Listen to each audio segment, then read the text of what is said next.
Hello, my dear children. So, today we are going to see yet another phylum, which is Phylum Ctenophora. Hope you all are very excited for today's session. Yeah. So, it's going to be a very easy phylum. Last session was about Phylum Ctenophora. Hope you all enjoyed that and hope you all have done your homework as well. Now, talking about Phylum Ctenophora. Very easy, children. So, we call it the sea walnut. Okay, the common name, if you see, we call them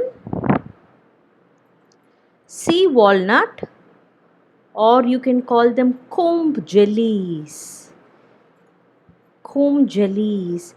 And children, any idea what is their unique feature? You know, all members will exhibit. Any idea what? All members will exhibit bioluminescence.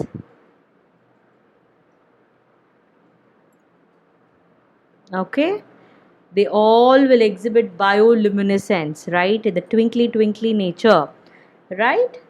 Okay. So now, as usual, we will go as per our usual way of learning, which is first the general characteristic and then the typical characteristic. So these 2 points noted. The other names are sea walnuts and comb jellies, and all of them will exhibit bioluminescence, which is their unique feature. Right. All right. So generally, what do we learn under the general characteristics? Right, everything.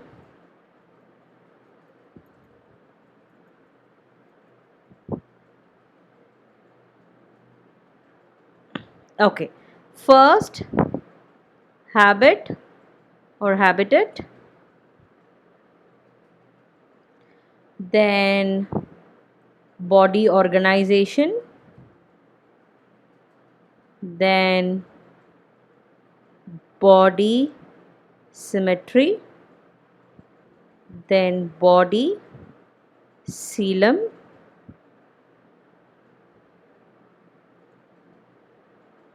germ layer or body plan.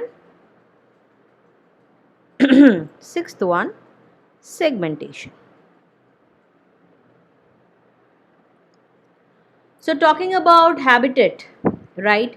Very important point to be noted. They are exclusively marine. So let me use a red color for that. Exclusively marine. Okay, so for example, the coelenterata and all and the porifera and all, I told you they are mostly marine, and you have exceptions for fresh water, right? So what is the exception for porifera? Spongilla. Likewise, which is fresh water, right? Likewise for coelenterata, what is fresh water? Hydra. But here they are exclusively marine. Okay, and talking about the habit, they are free swimming, right? Free swimming. And then body organization, tissue level, body symmetry, very simple, just like coelenterata, tissue level, radial symmetry, right? Any plane passing through the central axis will divide the body into two equal halves. Body coelom, of course, acoelomate. Okay, no body cavity. Germ layer or body plan, just like coelentrates, they are also diploblastic. From the next phylum, which is Platyhelminthes onwards, everything will be triplo. Till Ctenophora, it's diploblastic, and body plan is blind sac. What is blind sac now? Just a single opening, only mouth where both ingestion and egestion happens. Segmentation is absent. That's all. General characteristics done. Clear, kiddos? Quickly copy it down.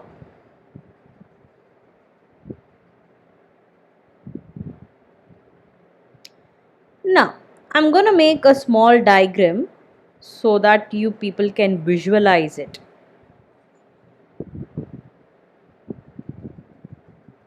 Okay.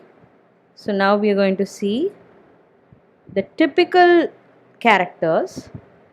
For that, let me do a diagram. How are these comb jellies going to look like?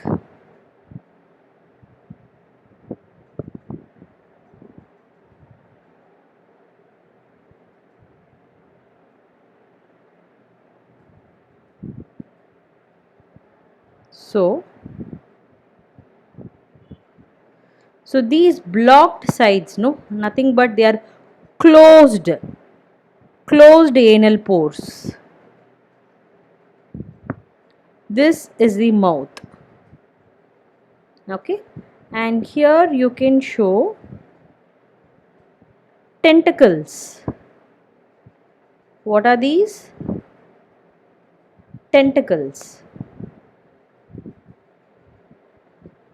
And then one important thing is that they have something like this.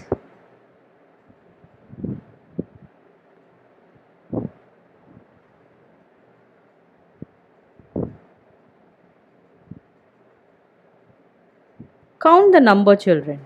How many can you find? 8, right?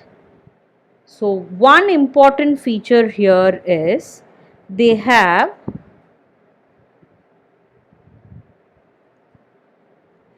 8 medial external ciliated comb plates. Okay, ciliated, cilia, hair like projection, right? So like that 8 plates will be there in their body. So what is the purpose of that? Which is going to help in their locomotion. Okay, and then the second important point regarding is they have some special cells called lasso cells. Important question. Lasso cells are associated with Ctenophora. Lasso cells, otherwise called as colocytes, which helps in what? Adhesion. Clear? Clear, kiddos? Which helps in adhesion. So these are the very important points to be noted. And one more thing is that they also have statocyst. What is statocyst? Already we have learnt this in sealant trait. Yes, which provides body balance. As they are moving, right? They are free swimming. So that they need a body balance for that locomotion. That is provided by the statocyst. Alright. Now what are the rest of the typical characters? Digestion,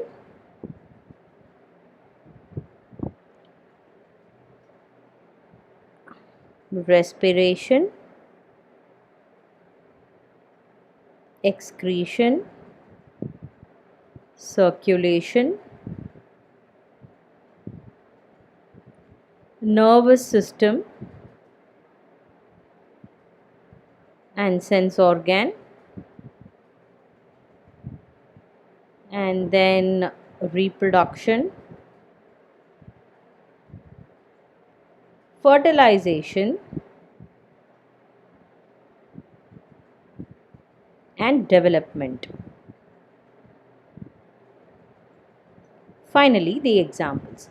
Talking about digestion, children, see mostly Ctenophora, if you see, it will be related to sealant traits. Okay, so digestion is extracellular followed by intracellular, like sealant trata.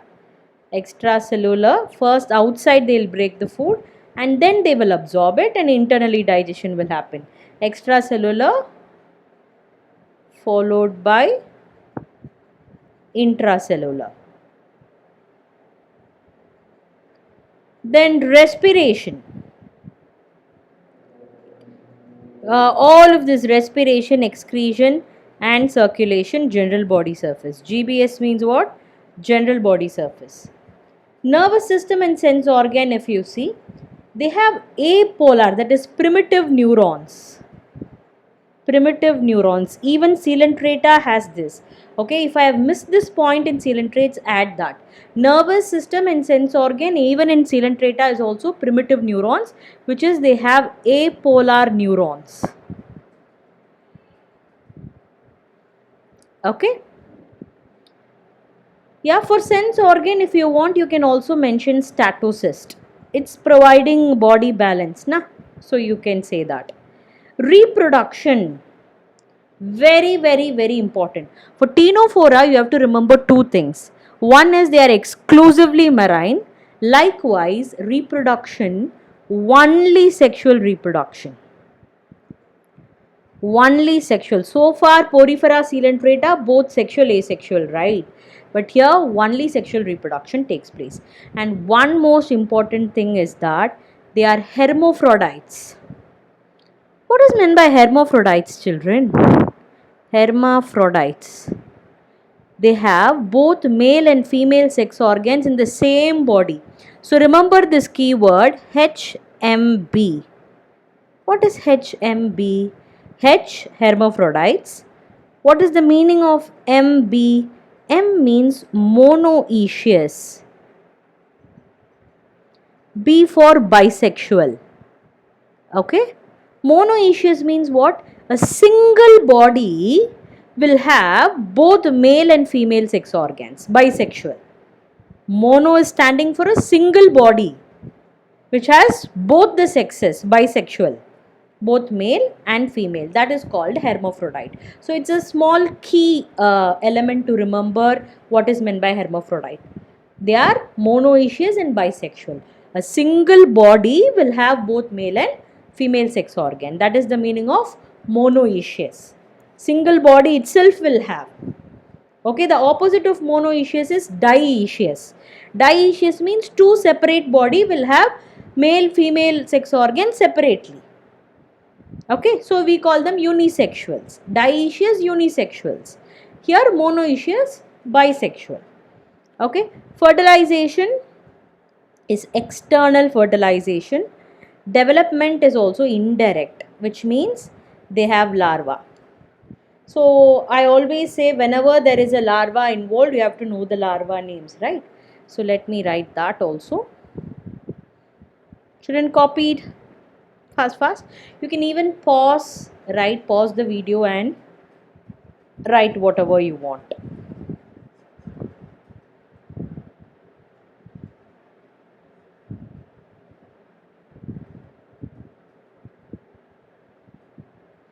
And then what else, children? Yeah, I told the examples we have to write. You can write Ctenoplana, Hormifora,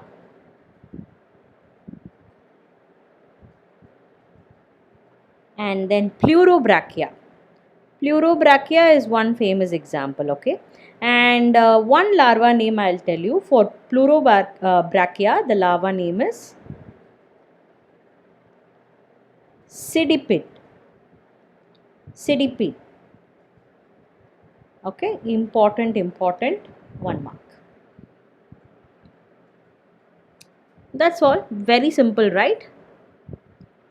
So the homework which I would like to give you here is, so during the course of the lecture, I told you that there are three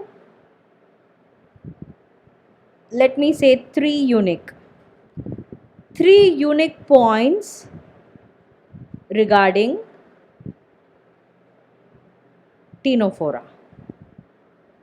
What are those 3 unique points which I kept repeating? One at the beginning of the lecture I told you, and the 2 other things I repeated twice. So put it in the comment box. I hope you all enjoyed the session. So the next session I'll come up with Platyhelminthes. Stay tuned for that. Bye bye.